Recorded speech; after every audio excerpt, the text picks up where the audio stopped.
training natin kanina. So yan, wala siyang problema mga idol kasi season na yan. Yung target natin ngayon is yung left natin kasi para mabalance. Ito yung, wag gagayahin to mga idol ha. Yan. So yan, tuklap na. So, ito tuklap na to mga idol.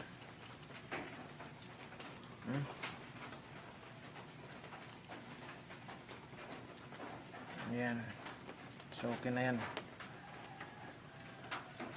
So actually yung loob nito is season na mga idol. Yung problema lang dito is yung balat. Tapos hindi pa siya kagaya nito mga idol.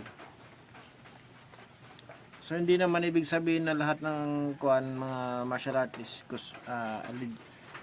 dapat may ganito. Depende na lang yan sa practitioner mga idol. So hindi maganda tignan yung kamay natin, pero okay lang yan. So ito yung isa. So yan mga idol, natapos na rin yung mission natin ngayong araw para mapalitan to ng mas matibay na skin. So God bless sa ating mga master mga idol. Wag gagayahin to mga idol ha. Kung hindi naman talaga required sa martial art niyo, okay lang yan.